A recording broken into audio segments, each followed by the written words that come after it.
വചനത്തിന്റെ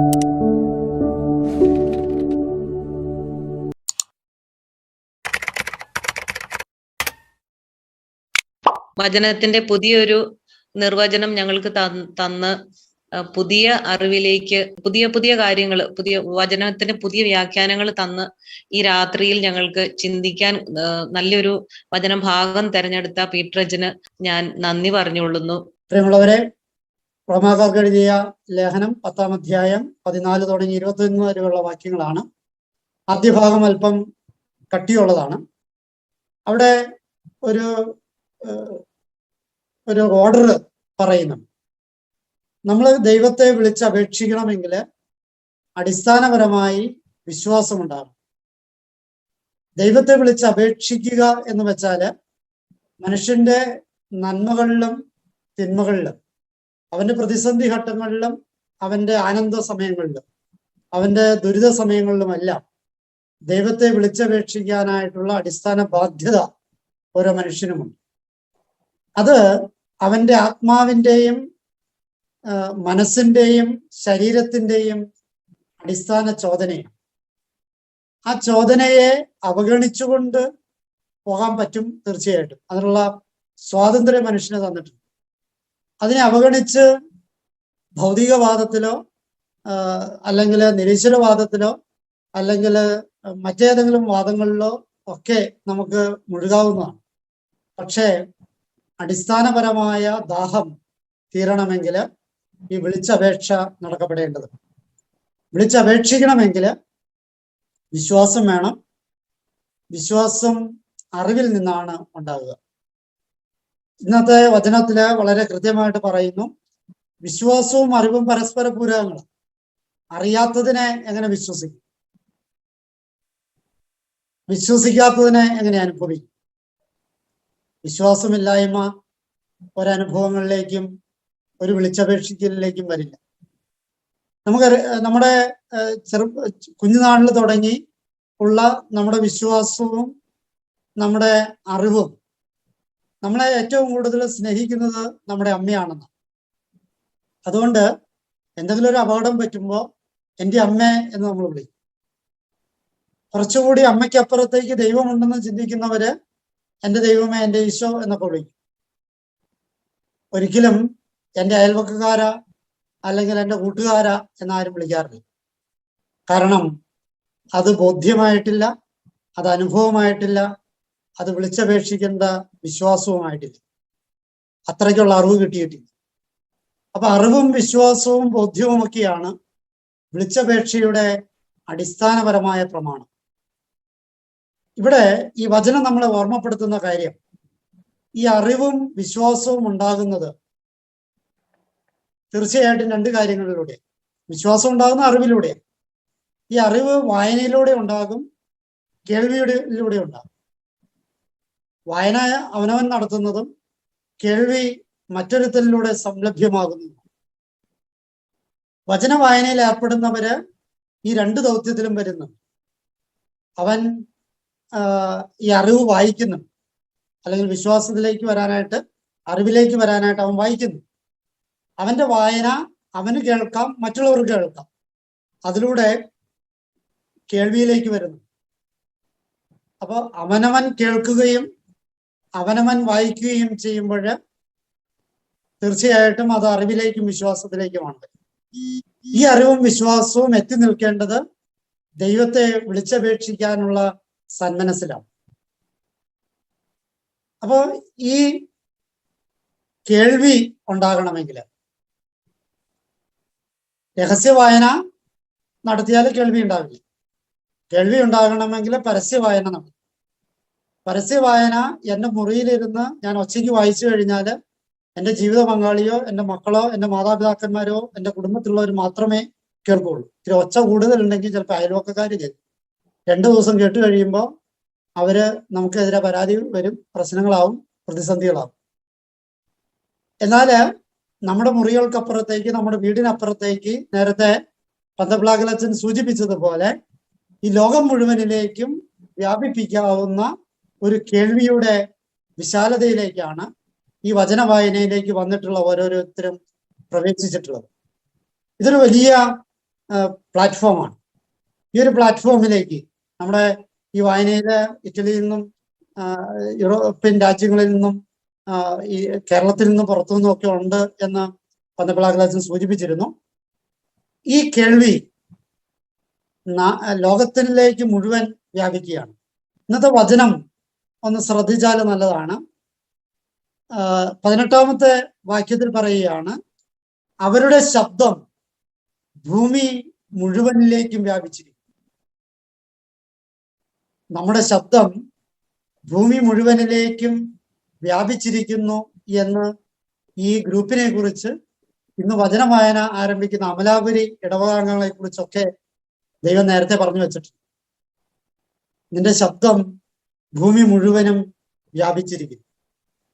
അവരുടെ വചനങ്ങൾ ലോകത്തിന്റെ സീമകൾ വരെയും എത്തിക്കും എന്നുള്ളതാണ്.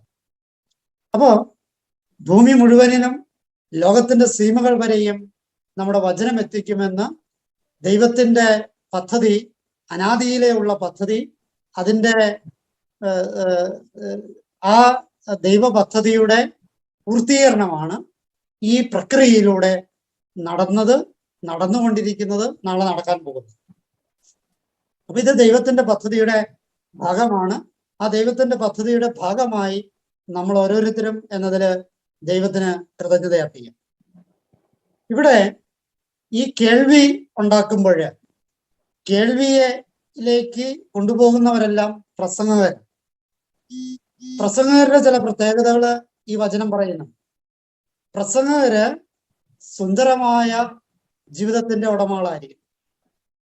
ഏറ്റവും അഴുക്ക് പറ്റാൻ സാധ്യതയുള്ളത് പാദങ്ങൾക്കാണ്. ജീവിതയാത്രയില് പാദങ്ങൾക്ക് അഴുക്ക് പറ്റാൻ സാധ്യതയുണ്ട്. അതുകൊണ്ട് സർവാംഗം ശുദ്ധിയുള്ളവനാണ് എന്ന് സൂചിപ്പിക്കുന്ന ക്രിസ്തു അപ്പസ്തോലന്മാരുടെ പാദങ്ങൾ കഴുകി, ബാക്കിയുള്ളതൊക്കെ ശുദ്ധമാണെന്നാണ് വിചാരം. അപ്പൊ വചന വായനക്കാര് പാദം കർത്താവ് കഴുകാൻ ഉദ്ദേശിക്കുന്നില്ല. കാരണം എന്താന്ന് വെച്ചാല് അവരുടെ പാദം പോലും സുന്ദരാണെന്ന്.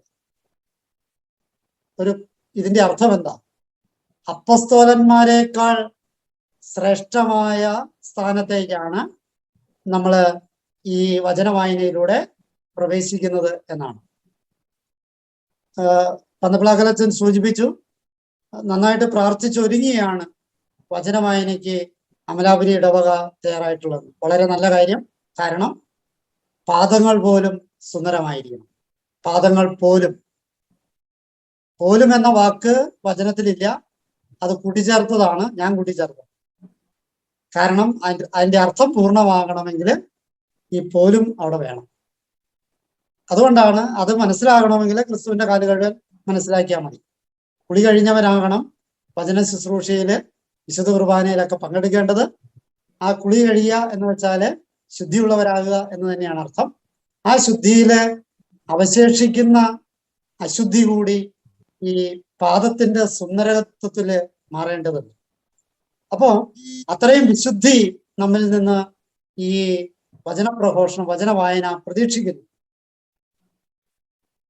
രണ്ടാമതായിട്ട് ഈ ശബ്ദം ഭൂമി മുഴുവൻ എത്തിക്കേണ്ടതാണ് എന്നുള്ളതാണ്. അതാണ് നമ്മൾ ചെയ്തുകൊണ്ടിരിക്കുക. അപ്പൊ പ്രസംഗകരുടെ ദൗത്യമാണ് ഇതെന്നുള്ളത്. ആരാണ് പ്രസംഗിക്കാനായിട്ട് ബാധ്യതയുള്ളത്? എല്ലാവർക്കും പ്രസംഗിക്കാൻ ബാധ്യതയുണ്ട്. ബാധ്യത അയക്കപ്പെട്ടവർക്കേ ഉള്ളൂ.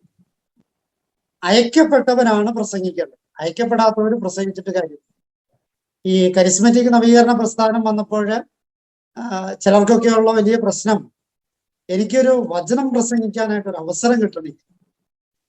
ചില പ്രാർത്ഥനാ ഗ്രൂപ്പുകളൊക്കെ തമ്മിത്തല്ലി നിന്നു പോകാനുള്ള ഒരു കാരണം ഈ വചന വ്യാഖ്യാതാക്കളുടെ ആവേശം കൂടിയതാണ്. ചിലരൊക്കെ പറയാൻ തുടങ്ങിയാണ് നിർത്തില്ല. അവർക്ക് മാത്രം പ്രസംഗിക്കണം, അവര് മാത്രം ലീഡറാണ്. അയക്കപ്പെടുന്നുണ്ടെങ്കിൽ ഈ പ്രശ്നമൊന്നുമില്ല. ഇത് അയക്കപ്പെടാത്ത സാധനങ്ങൾക്കാണ് ഈ മെക്കെട്ട് കയറി പ്രഘോഷിക്കേണ്ട ഗതികേട് വരും. അയക്കപ്പെട്ടവരാകുക എന്നുള്ളത് അടിസ്ഥാനപരമായിട്ട് നമ്മളെല്ലാവരും പൊതുവായ അയക്കലില് മാമോദീസയിൽ പ്രവേശിച്ചതാണ്. പ്രത്യേകമായ അയക്കലിലേക്കാണ് ഈ വചന വായനയിലേക്ക് നമ്മൾ വരുമ്പോൾ പ്രവേശിക്കുന്നത്. ഈ പ്രത്യേകമായ ഐക്യപ്പെടല് വചന വായനയിലൂടെയാകാം, വചന ജീവിതത്തിലൂടെയാകാം, വചനാനുസരണത്തിലൂടെയാകാം, രോഗി ശുശ്രൂഷയിലൂടെയാകാം, മറ്റുള്ളവർക്ക് എന്തെങ്കിലുമൊക്കെ ഔദാര്യങ്ങൾ സേവനങ്ങൾ ചെയ്തുകൊണ്ടാകാം, പല വിധത്തിലാകാം ഈ ഐക്യപ്പെടൽ. പ്രത്യേകമായ ഐക്യപ്പെടലാണ്. അതുകൊണ്ട് പ്രത്യേകമായ സ്വഭാവവും അതിനുണ്ടാകും. അപ്പൊ പൊതുവായ ഐക്യപ്പെടല് മാമോദീസയിൽ സംഭവിച്ചു. ആ പൊതുവായ ഐക്യപ്പെടലില് തന്നെയും പ്രത്യേകമായ ഐക്യപ്പെടലുണ്ട്. അങ്ങനെ പ്രത്യേകമായ ഐക്യപ്പെടലിലേക്കാണ് നമ്മൾ ഈ വചന വായനയിലൂടെ നമ്മൾ പ്രവേശിക്കുക.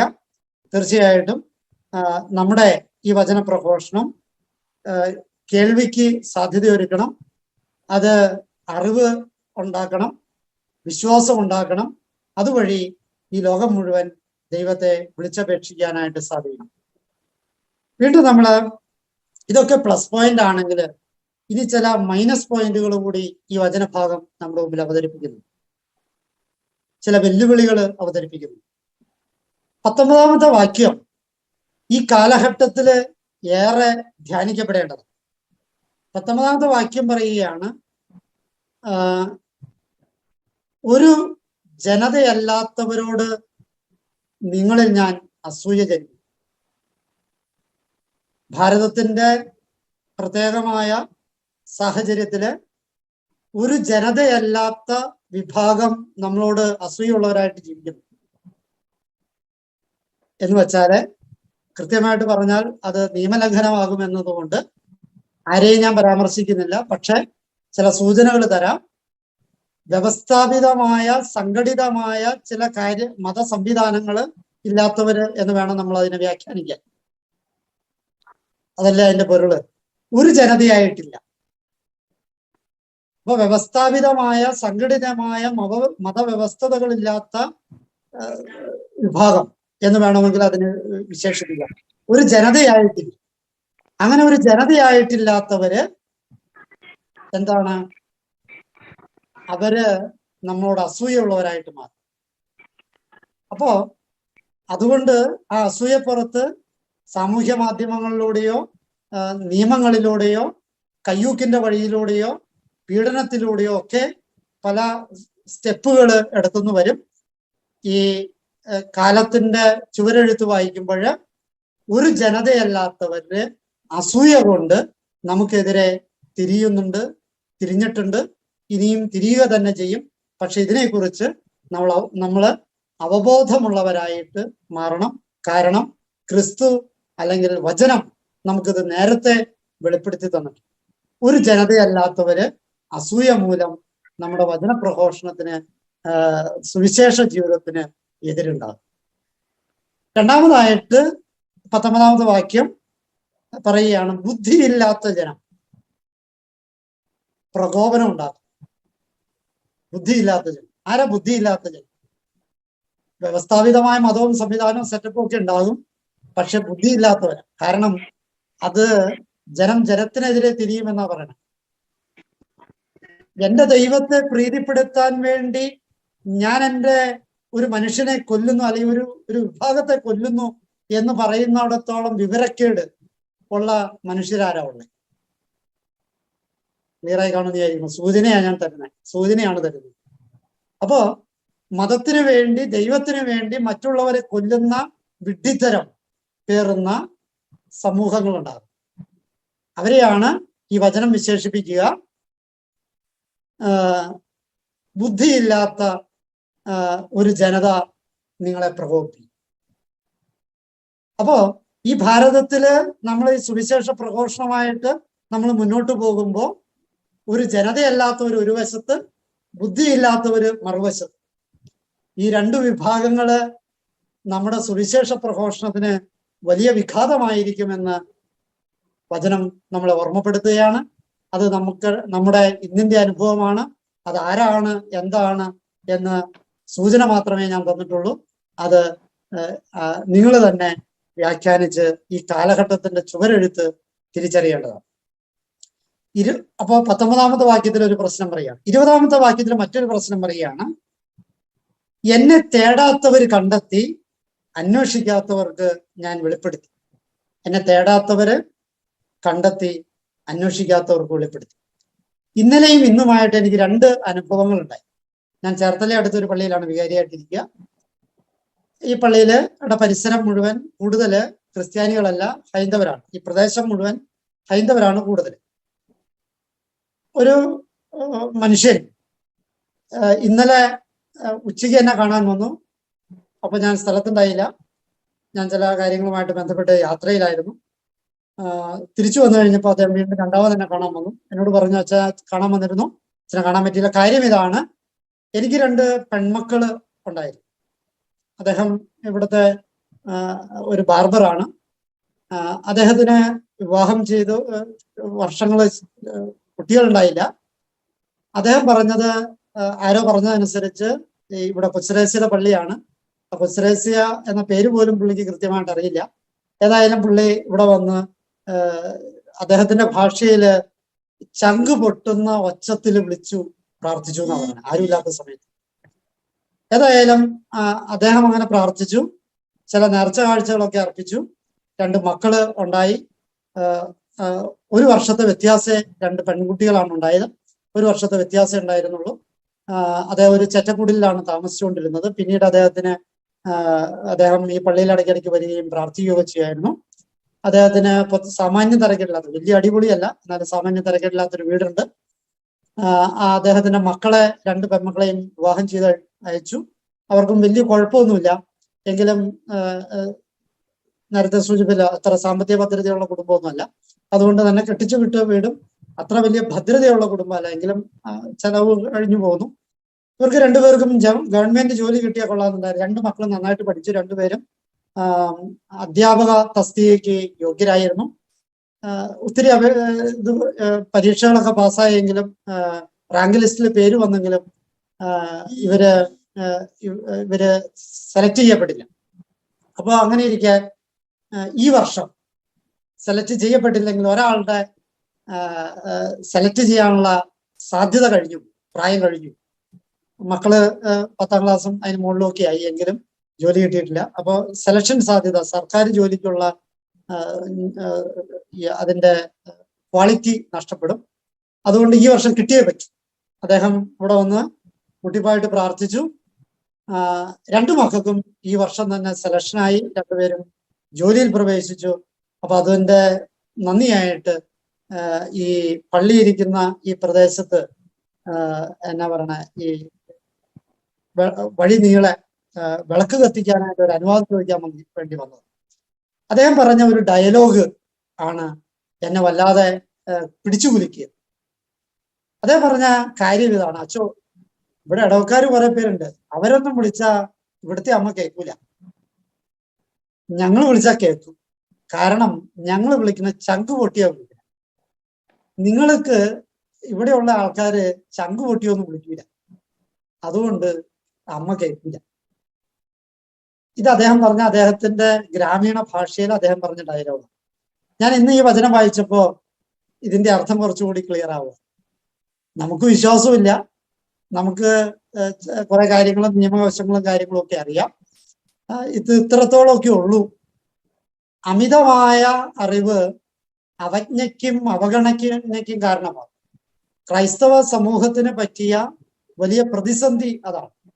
അടിസ്ഥാനപരമായ ക്രിസ്തുവിന്റെ മൂല്യങ്ങളെ, ക്ഷമയുടെയും സ്നേഹത്തിന്റെയും ഐക്യത്തിന്റെയും സ്നേഹത്തിന്റെയും ഒക്കെ മൂല്യങ്ങളെ മറന്നിട്ട് ഏതൊക്കെയോ കാര്യങ്ങൾക്ക് വേണ്ടി നമ്മൾ പോവുക. ഇപ്പോഴത്തെ പിള്ളേരുടെ ഭാഷയെ പറഞ്ഞാല് എന്തിനോ വേണ്ടി തിളച്ചുകൊണ്ടിരിക്കുന്ന സാമ്പാർ കണക്കാണ്. എന്തിനോ വേണ്ടി തിളച്ചുകൊണ്ടിരിക്കും. ഒരുപാട് പണിയെടുക്കുന്നുണ്ട്, ഒരുപാട് അലയുണ്ട്, ഒരുപാട് ഓടുന്നുണ്ട്, പക്ഷെ ഒന്നും തീരത്തെത്തുന്നില്ല. ഈ വചനം വളരെ ശ്രദ്ധിക്കേണ്ടതാണ്. എന്നെ തേടാത്തവര് എന്നെ കണ്ടെത്തി, എന്നെ പറ്റി അന്വേഷിക്കാത്തവർക്ക് എന്നെ വെളിപ്പെടുത്തി. എനിക്ക് വളരെ അധികം പേരെ ക്രൈസ്തവ വിശ്വാസം നിയമപരമായിട്ട് സ്വീകരിക്കാത്ത, എന്നാൽ ഹൃദയത്തിൽ സ്വീകരിച്ച പലരെയും അറിയാം. അതിനെ പല ക്രിസ്ത്യാനികളും ചോദ്യം ചെയ്യുന്നതും ആക്ഷേപിക്കുന്നതും എനിക്കറിയാം. അപ്പൊ അതുകൊണ്ട് ഇത് വളരെ അപകടം പിടിച്ച ഒരവസ്ഥയാണ് ക്രിസ്ത്യാനികൾക്കുള്ളത്. അതിനെ തിരിച്ചു പിടിക്കാനായിട്ട് ഈ വചന വായന ഉപകരിക്കും എന്നാണ് എൻ്റെ പ്രതീക്ഷയും പ്രത്യാശയും. മൂന്നാമത്തെ ഒരു വെല്ലുവിളി, അപ്പൊ ഒന്നാമത്തെ വെല്ലുവിളി നമ്മുടെ സമൂഹത്തിൽ പുറത്തുള്ളതാണ്. രണ്ടാമത്തെ വെല്ലുവിളി നമ്മുടെ അത്ര വിശ്വാസമില്ലാത്തവർക്ക്, അല്ലെങ്കിൽ തെക്ക് നിന്നും വടക്ക് നിന്നും പടിഞ്ഞാറ് നിന്നും പലരും സ്വർഗരാജ്യത്തിൽ വിരുന്നിനിരിക്കുമ്പോൾ നമ്മൾ പുറന്തള്ളപ്പെടുന്നു എന്നുള്ളതാണ് രണ്ടാമത്തെ വെല്ലുവിളി. മൂന്നാമത്തെ വെല്ലുവിളി, നമ്മൾ തെരഞ്ഞെടുക്കപ്പെട്ട ജനം അനുസരണമില്ലാത്തവരും ധിക്കാരികളുമാണ്. അനുസരണത്തെ ഈ കാലം വല്ലാണ്ട് വ്യാഖ്യാനിച്ച് വൃത്തികേടാക്കണ കാലം. മാതാപിതാക്കന്മാർ അനുസരണത്തെ വ്യാഖ്യാനിക്കും, എന്നെ മാതാപിതാക്കന്മാരെ മക്കളനുസരിക്കും, വേറെ ഒന്നും അനുസരിക്കണം.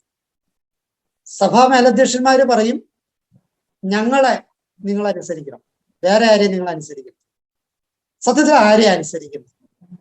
ഒറ്റ ആളെ അനുസരിച്ചാൽ മതി, ദൈവത്തെ മാത്രം അനുസരിച്ചാൽ മതി. ഇന്ന് പ്രശ്നം ഇതാണ്, ഈ അനുസരണക്കേടിനെ വ്യാഖ്യാനിച്ച് ദുർവ്യാഖ്യാനിച്ച് വൃത്തികേടാക്കിയിട്ട് ഒറ്റ കാര്യമേ ആവശ്യമുള്ളൂ, ദൈവത്തിനെ അനുസരിക്കുക എന്നുള്ളതാണ്. അത് തന്നെയാണ് നമ്മള് ഇവിടെ 16-ാമത്തെ വാക്യത്തിൽ പറയുക. 16-ാമത്തെ വാക്യം ഒന്ന് ശ്രദ്ധിച്ച്, എല്ലാവരും സുവിശേഷം അനുസരിച്ചിരിക്കും. അപ്പൊ ആരെ അനുസരിക്കണ്ടേ? സുവിശേഷമാണ് അനുസരിക്കേണ്ടത്. സഭാ നിയമമോ അല്ലെങ്കിൽ രാഷ്ട്രീയ നിയമമോ ഒക്കെ പിന്നീട് വരുന്നതാണ്. അനുസരിക്കേണ്ടെന്നല്ല ഞാൻ പറയുന്നതിന്റെ പേര്, അനുസരിക്കേണ്ടെന്നല്ല, മറിച്ച് അടിസ്ഥാനപരമായ അനുസരണം, വചനത്തിന്റെ അനുസരണം. അതാണ് 16-ാമത്തെ വാക്യം. എല്ലാവരും സുവിശേഷം അനുസരിച്ചില്ല. നമ്മൾ സുവിശേഷം അനുസരിക്കുന്നില്ല, സഭയെ അനുസരിക്കുന്നുണ്ട്, പിതാക്കന്മാരെ അനുസരിക്കുന്നുണ്ട്, അച്ഛന്മാരെ അനുസരിക്കുന്നുണ്ട്, കന്യാസ്ത്രീകളെ അനുസരിക്കുന്നുണ്ട്, കാറ്റീസ് അധ്യാപകരെ അനുസരിക്കുന്നുണ്ട്. പക്ഷേ വചനത്തെ അനുസരിക്കുന്നു. വചനത്തെ അനുസരിച്ചില്ലെങ്കിൽ ബാക്കി എന്തനുസരിച്ചിട്ട് ഒരു കാര്യമില്ല. വചനത്തെ അനുസരിക്കുക എന്നുള്ള പ്രധാനം. വചനത്തെ അനുസരിക്കണമെങ്കിൽ വചനം അറിയണം. പ്രിയമുള്ളവരെ, ഈ വചന വായന നമുക്ക് കൂടുതൽ ദീപ്തമാക്കട്ടെ. നമ്മുടെ അറിവും നമ്മുടെ വിശ്വാസവും വളരാനായിട്ട്, അതുവഴി ദൈവത്തെ വിളിച്ചപേക്ഷിക്കാനായിട്ട്, അതുവഴി വചനത്തെ അനുസരിക്കുന്നവരായിട്ട് മാറാനായിട്ട്, വചനത്തെ കേൾക്കാനായിട്ട്, വചനത്തെ പ്രഘോഷിക്കാനായിട്ട് അവസരമൊരുക്കട്ടെ എന്ന് പ്രാർത്ഥിക്കുന്നു. എല്ലാവരെയും ദൈവം അനുഗ്രഹിക്കട്ടെ എന്ന് ആശംസിക്കുകയും പ്രാർത്ഥിക്കുകയും ചെയ്യുന്നു. ഒരു നിമിഷം നമുക്ക് പ്രാർത്ഥിക്കാം. കാരണവാനായ കർത്താവെ, ഞങ്ങൾ ഏർപ്പെട്ടിരിക്കുന്ന ഈ ദൗത്യം നിന്റെ പ്രീതിക്കും ഞങ്ങളുടെ വളർച്ചയ്ക്കും കാരണമാവട്ടെ. വചനം പ്രസംഗിക്കുന്നവരുടെ പാദങ്ങൾ പോലും സുന്ദരമാകണമെന്ന് ആഗ്രഹിച്ച കർത്താവെ, ഈ വചന വായനയിലൂടെ ഞങ്ങളെയും ഞങ്ങളുടെ കുടുംബങ്ങളെയും ഞങ്ങളുടെ ഇടവകയും ഞങ്ങളുടെ നാടിനെയും ഞങ്ങളുടെ സഭയെയും എല്ലാം നീ വിശുദ്ധീകരിച്ച് പൗത്രീകരിച്ച് വളർത്തണമേ എന്ന് പ്രാർത്ഥിക്കുന്നു. നിന്റെ വിശുദ്ധിയുടെ വെണ്മ ഞങ്ങളിലേക്ക് പകർന്നു തരണമേ എന്ന് പ്രാർത്ഥിക്കുന്നു. പരിശുദ്ധ അമ്മേ മാതാവെ, ഈ ശുശ്രൂഷയിൽ ഏർപ്പെട്ടിരിക്കുന്ന എല്ലാവരെയും അമ്മയുടെ വിശുദ്ധിയുടെ കാപ്പയ്ക്കുള്ളിൽ സംരക്ഷിച്ചു കൊള്ളണം. നമ്മുടെ കർത്താവ് ഈശോ മിശിഹായുടെ കൃപയും പിതാവായ ദൈവത്തിന്റെ സ്നേഹവും പരിശുദ്ധാത്മാവിന്റെ സഹവാസവും നമ്മോടും നമ്മുടെ ശുശ്രൂഷകളോടും കൂടി ഉണ്ടായിരിക്കട്ടെ, ഇപ്പോഴും എപ്പോഴും എന്നേക്കും.